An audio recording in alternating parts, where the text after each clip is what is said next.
I would kindly request the people in charge to raise their voice. Ima mimi niiname ama nyinyi mnyanyue sauti.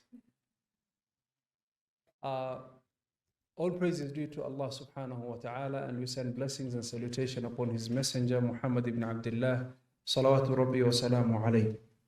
Ikhwani fillah wa akhawati fillah. The topic that I've been given to tackle is youth and leadership in Islam.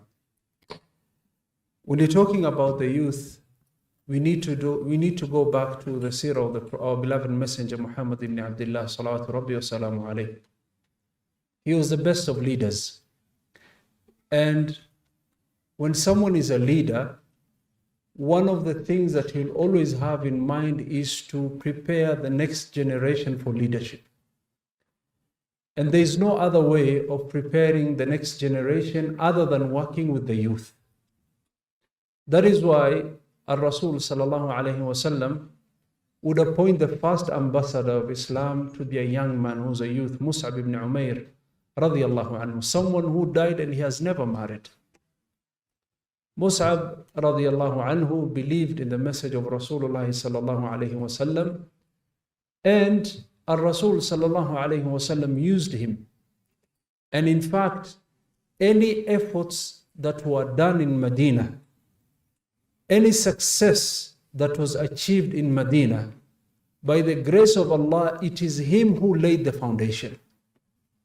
So if there is any khair that is happening in Madinati Rasulullah sallallahu alayhi wasallam, before the Prophet went after Hijrah, till today, till the day of judgment, all that khair will be in the mizan of Mus'ab ibn Umair radiyallahu anhu.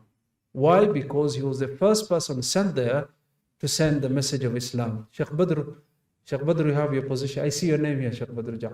There is your name here. Karibu Sheikh. Jazakumullah khair. So,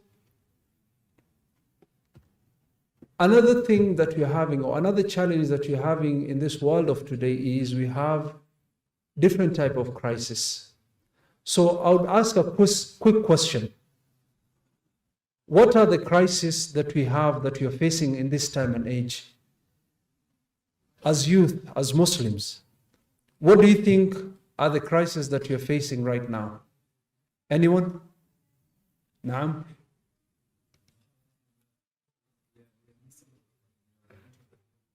We are missing the love and brotherhood. The fear of Allah, being conscious of Allah. Okay. Anything? Yes? Knowledge, ilm, atheism, which is a challenge because, especially amongst the youth. Yes, my sister? Islamophobia. So we have challenge in our da'wah also. This side? Yes, anyone? So if you're told to list a challenge, if you're a leader today, and you're told, list the challenges that we're having as an ummah. You say we'll have challenges, there's poverty, we'll say that there's ignorance, we say there's lack of fear of Allah. You can list. But one problem that is facing us as an ummah, and we are oblivious about it, is we have a crisis of leadership. If we had the right type of leadership, do you think our brothers in Gaza will be facing what they're facing right now? I'm asking, do you think they will be facing what they're facing right now? No. So leadership is something that is of essence in this ummah. Now, let me come back to the youth and the Muslim youth. Rasul sallallahu alayhi wasallam gave opportunity to young people. Another last example that I give you, that a young man who was given an opportunity to lead the ummah was a young man by the name Usama ibn Zayd radiyallahu anhu ardah, or radiyallahu anhuma, him and his father. Usama was a young man and he was at the age of 18 years. Now, all of you here are past 18, I'm sure, because you'll not be at the university unless you're past 18. Now, we find that this young man, at the age of 18, Rasul sallallahu alayhi wasallam makes him to be the commander of the Muslim army that was being sent. And under him was Abu Bakr and Umar. Now we find that Rasul sallallahu alayhi wasallam was preparing the next generation. But the army did not leave Medina because Rasul sallallahu alayhi wasallam was sick. And they were not sure, do we leave, do we stay, do we leave? And then they heard that Rasul passed away, salawatu rabbi wa salamu alayhi. When the messenger passed away, then some of the elder Sahabas, when Abu Bakr radiallahu anhu was chosen as a Khalifa, Khalifati Rasulullah, they had reservations. They say that this is a young man. Can we have someone else in his place? And they start sending people. Even they said to Umar radiallahu anhu, can we have someone old, someone experienced? And Abu Bakr radiallahu anhu was so angry at Umar, and he told him, are you asking me to change what Rasul sallallahu alayhi wasallam had put there? You're not going to change this. Osama would lead this army. And they went, and it was one of the best expeditions. And when they came back with wealth that was never brought back in Medina. That is the barakah of advice of Rasulullah sallallahu alayhi wasallam. Now, one thing that you should understand is Rasul sallallahu alayhi wasallam knew that we need to prepare the next generation. Khalid bin Walid was there, Abu Ubaidah was there, Abu Bakr was there, but he chose Usama ibn Zayd. So since you have a leadership crisis, one of the solutions as an ummah that we need to have is how do we train and how do we empower the youth so that they can be the leaders of tomorrow and they can be the right type of leaders. A lot of people confuse between leadership and management. This is something that is very important. One thing that you should understand is leaders, they lead. And it's never about them. It's about the crowd. It's about the people. It's never about them. And this is something that Quraysh had a problem with. That was Abu Jahl, when he was fighting Rasulullah sallallahu alayhi wasallam, he thought that it was about Muhammad, it was about Bani Hashim. But he never understood that this was a message that was beyond that. It was not about Rasulullah sallallahu alayhi wasallam. And when you're leading a person or when you're leading a community, it's always about putting people's interest first. And it's never about you.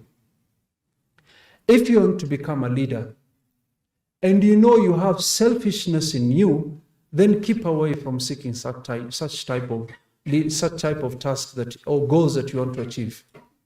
If you know that you're selfish, and you think that you want to make things about yourself, then pave way for other people, because that is not a role that you can play. But if you know that deep down in your heart you want to serve people, then take this position. Another thing that a quality a leader should have, other than having the right intention, they should understand that when Allah subhanahu wa ta'ala grants you leadership or grants you a position to guide people and lead people in any capacity, it could be an imam, it could be a governor, it could be a president, it could be a king. You should always understand that it doesn't mean that you're above people or you're above the law. Never think that you're above people. And in fact, if you want to be above people, then know that that is a sign that you'll not enter Jannah. If you always want to be above people and people to be under you, know that that is a sign of the people of hellfire. Allah subhanahu wa ta'ala says this in the Holy Quran in Surah Al-Qasas. تِلْكَ الدَّارُ الْآخِرَةِ نَجْعَلُهَا لِلَّذِينَ لَا يُرِيدُونَ عُلُوًّا فِي الْأَرْضِ وَلَا فَسَادًا. تِلْكَ الدَّارُ الْآخِرَةِ. That abode in Jannah, it's meant for people who are not seeking to be above people. So if you have a characteristics that you want to be above people, and you want people to be obedient to you, and you want people to be humble to you, then know that that is not a sign of the people of Jannah. In fact, it is a sign of the people of hellfire. Just because you've been recognized, just because you've been given a position, it doesn't mean that you start making demands. And you want to be addressed in a certain way. And you want to be welcomed in a certain way.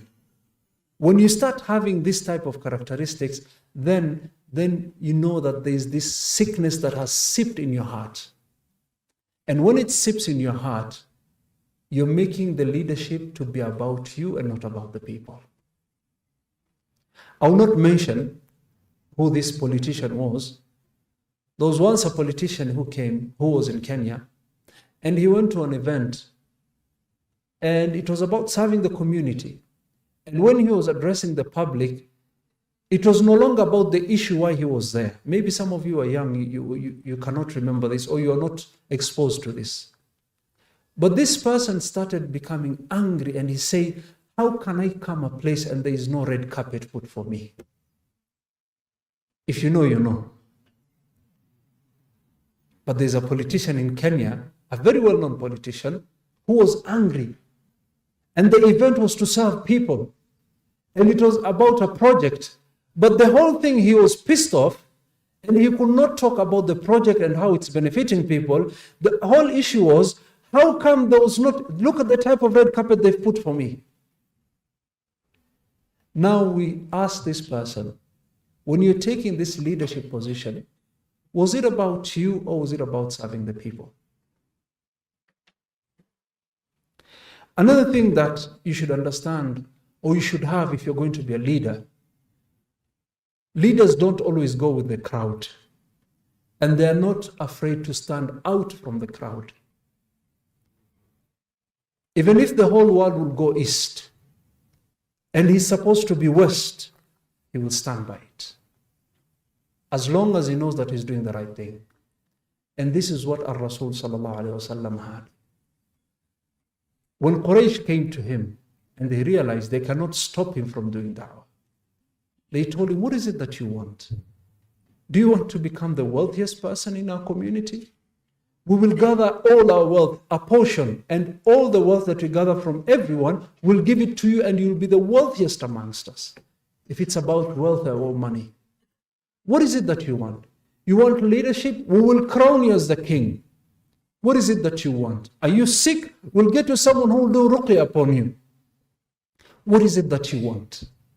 You want the most beautiful woman? We'll get you we'll get you most of the, if not all, we'll bring them to you and you'll marry them. What is it that you want? And Quraysh never understood it was not about him. It was about the message. And if everyone would stand away, he will still stick to it. And he told them, if you would put the sun on my right hand, and you'll put the moon on my left hand, I would never stop doing what I'm doing. What are you talking about? Kunipatia mangamia? Wacha ngamia mkiniletea jua muneke kwa mkono siachi hii kazi. So you can do whatever you want, but I'll never go with the crowd. I'll do what is right. And that is a characteristic of a leader. He's not afraid to stand alone when doing the right thing. You see, there's a difference between a leader and an influencer. An influencer, it's all about the crowd. It's all about the followers. It's all about the likes. It's all about the shares. But a leader, as much as that is important, but it's not the most important thing to them. To them is the message should reach. A characteristic that a leader should have is that leadership should not be taken lightly. If Allah has chosen you as a leader, don't take this very lightly. If anything but, you should be afraid, because other than the mas'ul that you've been given of yourself and your family, you've taken the responsibility of the community itself. Now it's enough that Allah asks you about you. It's enough that Allah asks you about your children. That is enough. Allah would ask you about your wife. That is enough in itself. Now imagine if you've already carried the burden of the community, whereby Allah would ask you about the community. And the Sahabas, Ridwanullahi alayhim, they were afraid, they even thought when they took leadership that Allah would ask him about the animals. That is why Umar al-Khattab radiallahu anhu, he was afraid, he would say, I'm afraid that an animal will get hurt somewhere because there's a pothole or the place was not, the road was not paved well, and a horse would break his leg, and Allah would ask me about it. That is leadership. You do not take leadership very lightly. It is responsibility, and we have a guidance from Rasulullah sallallahu alaihi wasallam. Kullukum mas'ul wa kullukum mas'ulun an ra'iyati. Another characteristics of a leader is you need to be surrounded by people who are better than you. If you are the smartest person in the room, then you're in the wrong room. If you're the best person in that room, then you're in the wrong room. A leader is supposed to surround himself with people who have more knowledge and more experience. And they consult. And that is a characteristic that a leader should always have. That is why Allah subhanahu wa ta'ala talks about this in the Holy Quran in Surah Ash-Shura. Allah says, وَأَمْرُهُمْ شُورَى بَيْنَهُمْ. A leader doesn't want to control people. A leader doesn't want to be a boss. A leader is seeking solutions for people and problems. That is why he is not intimidated by people who are more knowledgeable than them. He is not intimidated by people who have more experience than them. He is there to listen to people's views and to get guidance. But when you're intimidated by someone who's more learned than you, or you feel like you're intimidated by someone who's got more experience than you, and you'd find a way to get rid of them so that you can get people who are obedient to you, then you're not a leader, you're a boss. And you will have gone against the guidance of Allah. وَأَمْرُهُمْ شُورَى بَيْنَهُمْ. A leader needs to have a vision. And the vision needs to be very clear for everyone. Where are we heading and where are we going? A leader without a vision will not reach anywhere. And a leader with a vision that is not clear will not reach anywhere. And a leader with a vision that is clear and the followers are not adapting to that vision will not reach anywhere. A leader needs to have a vision that is clear, that is understood by the people who are under him, so that they can reach the goal. And they are reminded every now and then, this is our vision, and this is our mission, and this is how we're going to accomplish this. That is a sign of a leader.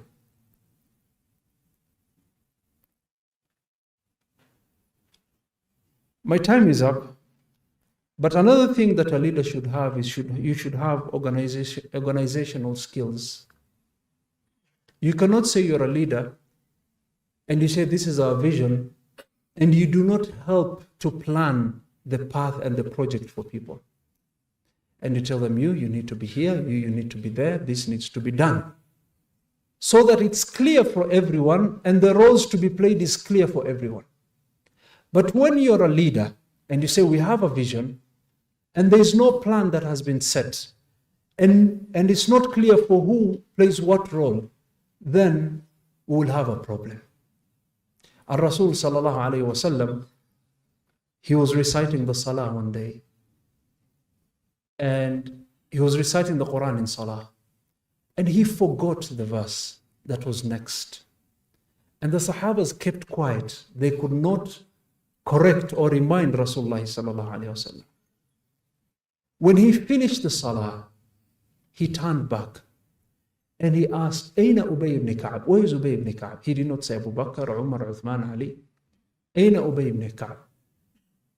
And he asked him, Ma mana'aka an taftaha alay?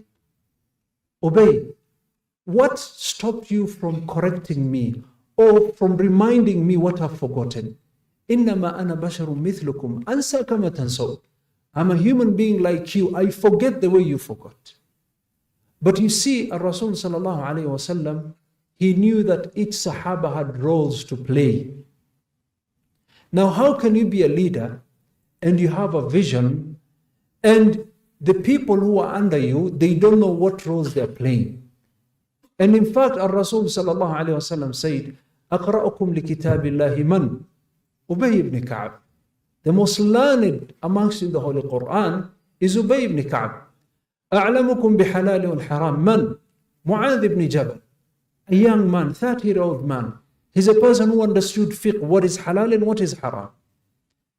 And Abu Hurairah radiallahu anhu, one day he asked the messenger a question, and the Rasul told him, I did not expect you to ask me such a question. This was not something that I thought you knew this by now. And he made it clear that there are some expectations that I have from you. There is a level that I expect you to reach. I don't want you to stoop low and go under certain level. And that is a leader. He knows the capability of the followers. And he knows who's best to play which role. It's never about them. And let me finish by this. When Rasul sallallahu alayhi wasallam wanted to call people for prayer, because in Mecca, they were not able to congregate. They were not praying Jum'ah wala Jama'ah. Some of them, they would pray Jama'ah in their houses, like Abu Bakr radiallahu anhu and some few Sahabas. So when they reached Medina and the masjid of Rasulullah sallallahu alayhi wasallam was constructed, they would pray together. Then some of them would come late and they would realize people have already prayed. Then they said, we need to find a solution. We need to notify people that Salah, the time of Salah has reached. So Rasul followed the guidance of Allah. وَأَمْرُهُمْ شُورَى بَيْنَهُمْ. And everyone came with an idea. Some said, why don't we do a fire? Some said, why don't we do a bell? Some said, why don't we blow a horn? Everyone came up with an idea. But they all agreed on we need to have bells. And the Sahabi, he said, وَكَانَ لَهُ كَارِي, and he disliked it because that was the ways of the Christians. He wanted to come with a new way that is different from the path of the other people. The Sahabi went and slept, and he dreamt of two angels. And he dreamt of those two angels carrying bells. And he said, can I buy this bell from you? And they asked him, what do you want to do this bell with? He said, I need to take it to Rasulullah. We agreed upon ourselves that we are going to use it as a call of prayer. In that situation, the angels told him, can we teach you something better than that? Then they taught him the adhan, Allahu Akbar, until the end of the adhan. He woke up and he came to Rasulullah. He said, Ya Rasulullah, I had this dream. And this is what I saw. And the Rasul sallallahu alayhi wasallam was very happy and he said, إِنَّهَا لَرُؤْيَا حَقٌّ إِنشَاءَ. This is a dream from Allah.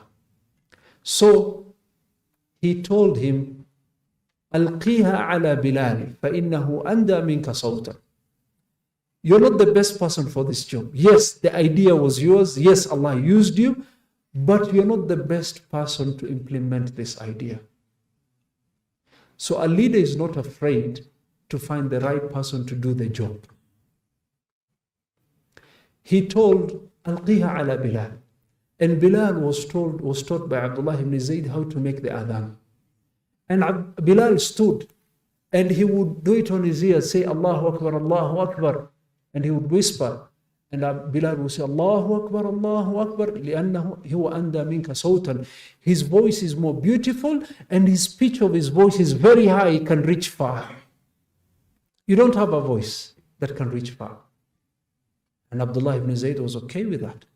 Yes, the idea was his, Allah used him, but he's not the right person to implement the idea. And the Rasul told him, he gave him the reason. Yes, this is your idea, but this person can do a better job. Can you allow him to do? Can you whisper on his ear so that he can do that? And for the first time, the adhan was made in Medina, and Umar ibn Khattab radiallahu anhu, وَهُوَ يَجُرُّ الثِّيَابُ, was carrying his clothes and he was running. Ya Rasulullah, what is this? What is this? He said, Rasul told him, this is what happened, and this is the dream of one of my Sahabas. He said, Ya Rasulullah, I saw the same dream. I saw the same dream.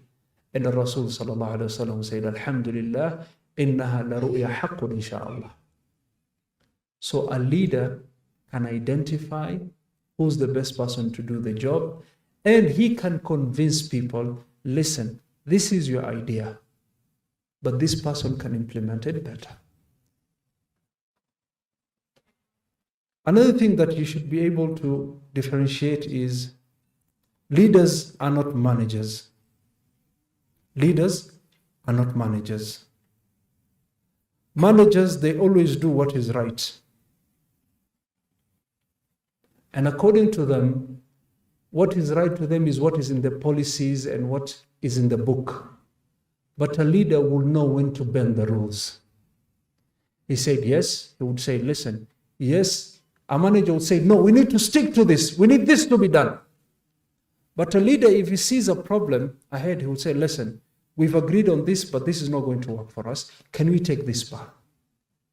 A leader is always flexible, and he can bend the rules so that he can maximize on achieving the goal in the fastest way possible. Another thing that also I would want to conclude with is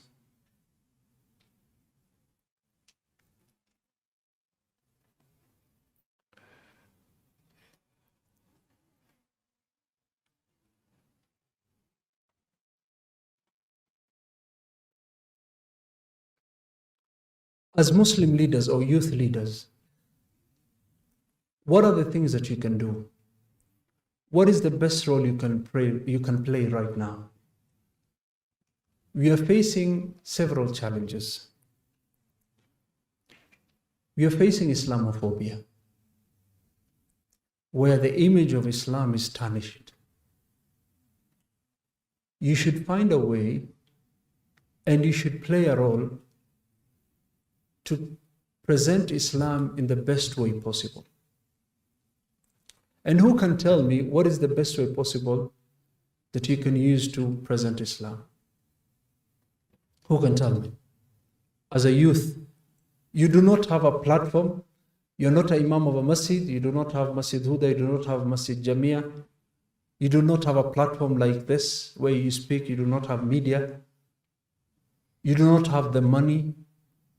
So in your position and within your capacity, what is your best way of spreading Islam? Now, akhlaq, ahsant, character. And this applies to everyone. And this applies to everyone. You are an ambassador of Islam. The Christians and the Jews and those who are around us, they do not read the Quran or Hadith. They read you. They read you. And what you are is what Islam is. And I'll share a story here. There was a lecturer at this same university, Nairobi University.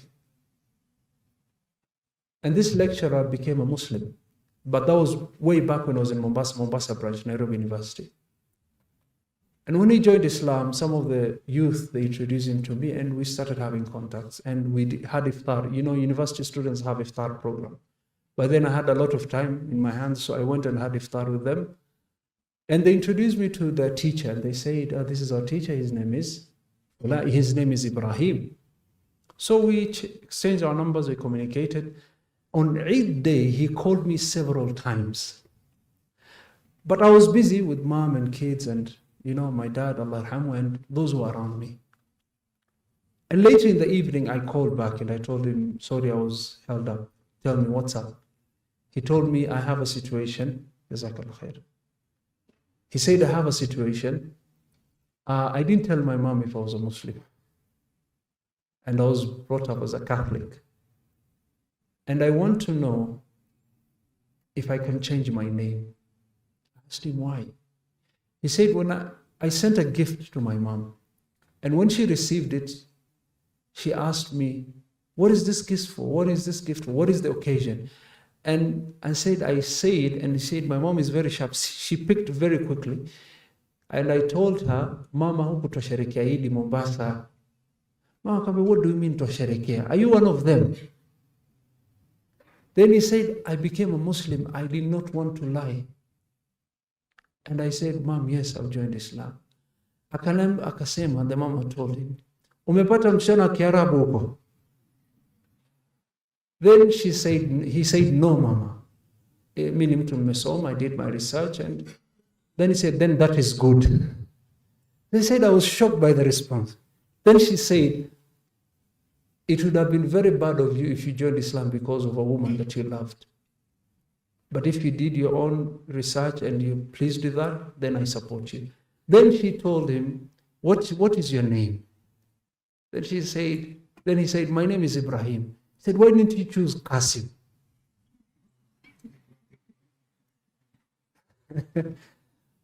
Then he asked, Mom, what do you mean Qasim? I was like, listen, in 1982, I was pregnant and I was carrying you in my stomach or in my womb. And there was a coup that happened in 1982. And they would have soldiers and would have people of the army and police and fires being shot. And everyone was running everywhere. And I had no place to go. There's a man by the name Qasim. He took me in and he took care of me for those few hours, or one day he even slept and he took care of me until everything had cooled down and settled. He even made sure that I went to the bus and I went back home. So if you're going to choose a name, choose Qasim. Then he told me, Sheikh, can I change to Qasim? Come back, yes, 1,000 times. So his name now is Dr. Qasim. Dr. Qasim. He's in Mombasa. I don't know if he's been transferred to Nairobi. So the best way you can act as a leader and as a youth is through your akhlaq. Through your akhlaq. And what did Qasim do to Mama? What did Qasim do to Mama Qasim? Did he teach him Quran? Did he teach her Quran? Just akhlaq, ikram. That's all. Just showing that I care about you and I'm an honest person. I did not bring you to my house and to my family to take advantage of you. When everything settled down, she was taken to the bus, akalipiwa fare, akaambia haya rudi kwenu salama. Now, one thing you should know is that through your good character, if you will not be able to make someone join Islam, at least you will make them not to be the enemies of Islam. If they'll not be Muslims, then at least they'll not be the enemies of Islam. Now, this lady, she's not a Muslim, but she was never an enemy of Islam or the Muslims. Why? Because that is the picture she had of Islam, what Qasim did to her. And this is a lecture at your own university. So we ask Allah subhanahu wa ta'ala to guide us. Allahumma arina al-haqqa haqqa warzuqna ittiba'ah wa arina al-batila batila warzuqna ijtinabah wa sallallahu wa sallam wa barak ala nabiyyina Muhammad wa ala alihi wa sahbihi wa sallam. Ahsantum wa jazakumullahu khairan.